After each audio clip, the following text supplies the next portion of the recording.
Assalamualaikum warahmatullahi wabarakatuh. Waalaikumsalam warahmatullahi wabarakatuh. Perkenalkan, kami dari kelompok grup 2. Nama saya Beda Alvare dengan NIM akhiran 1558. Saya Fahrul Arfianur dengan NIM 1543. Saya Fauzi Eki Laksono dengan NIM 1533. Saya Muhammad Afrizal Setia dengan NIM 1536. Saya Satrio Busono dengan NIM 1526.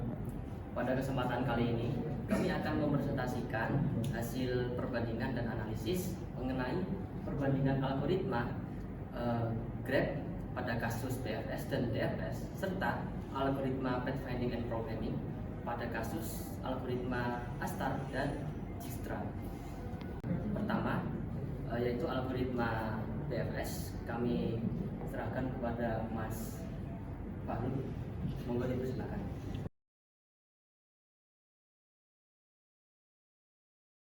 Saya akan menjelaskan tentang BFS atau breadth first search atau pencarian menyebar. Pencarian menyebar adalah algoritma untuk melakukan penelusuran atau pencarian atau graf atau pohon. Pada contoh kode berikut, saya akan mendemonstrasikan bagaimana algoritma BFS bekerja dalam bentuk implementasi Python. Kode ini melakukan traversal graph mulai dari sebuah node awal lalu mengunjungi node lainnya menggunakan metode breadth first search. Di sini kita memiliki graph sederhana yang direpresentasikan menggunakan dictionary di Python. Setiap key atau sebuah node dan value adalah himpunan node tetangganya. Dari mulai node 0 terhubung ke node 1 dan 2, node 1 terhubung ke 0, 2 dan 3, node 2 terhubung ke 0 dan 1, dan seterusnya.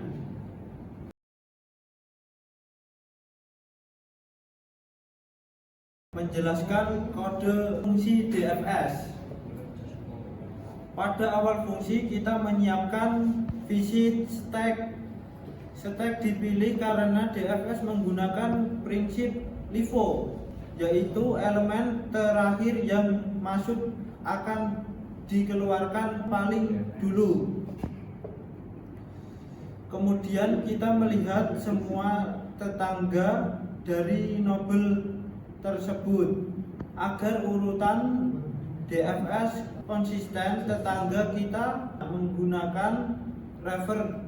Ini dilakukan agar saat ditaruh ke stack nobel paling depan tetap dieksekusi lebih awal. Sekian.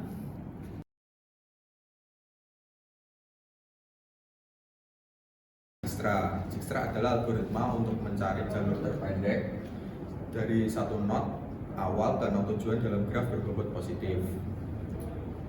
Terus yang pertama, kita menyiapkan priority queue ini yang berisi tuple jarak node.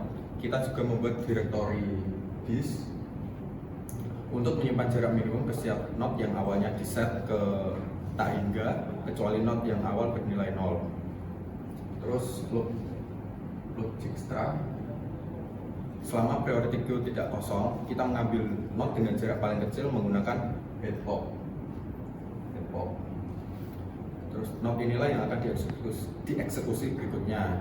Mengecek semua tetangga dan memperbarui jarak for tetangga global. Untuk setiap tetangga dari node tersebut, kita hitung jarak baru sama dengan jarak saat ini ditambah bobot edge. Jika jarak baru lebih kecil dari jarak tersimpan sebelumnya, kita perbarui nilai jarak.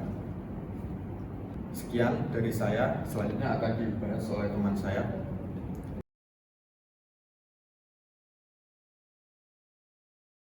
Penjelasan algoritma ASTAR. ASTAR adalah algoritma pencarian jalur terpendek seperti Dijkstra, tetapi dilengkapi dengan heuristik. Heuristik adalah nilai perkiraan jarak dari node saat ini menuju tujuan. Penjelasan fungsi ASTAR, kita menggunakan priority queue (PQ) yang menyimpan nilai F-score, yaitu gabungan jarak sebenarnya ditambah heuristik. Memulai proses A-star, kita mengambil not dengan nilai F-score paling kecil dari priority queue. Not ini diproses lebih dulu karena dianggap paling menjanjikan menuju tujuan. Sekian dari saya. Wassalamualaikum warahmatullahi wabarakatuh.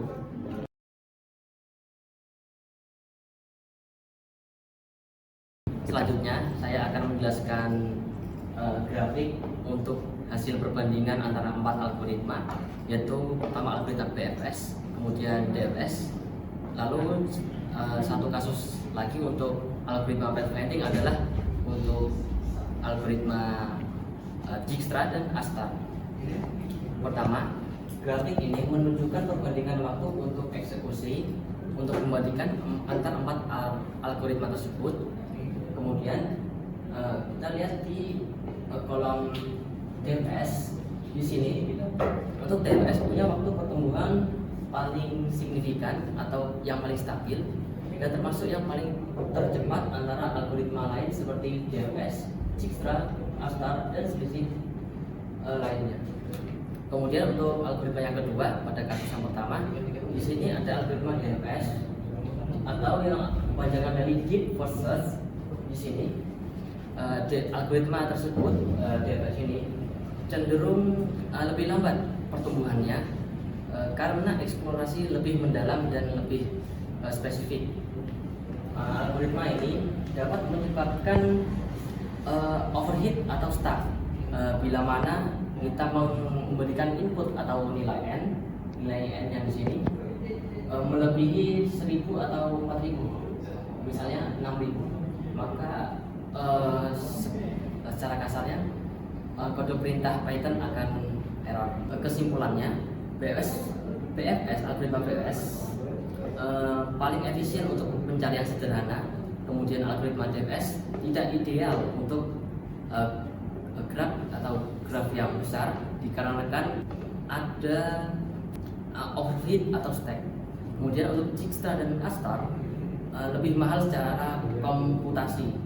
Demikian penjelasan yang disampaikan oleh kelompok grup 2. Kurang lebihnya mohon maaf. Wassalamualaikum warahmatullahi wabarakatuh.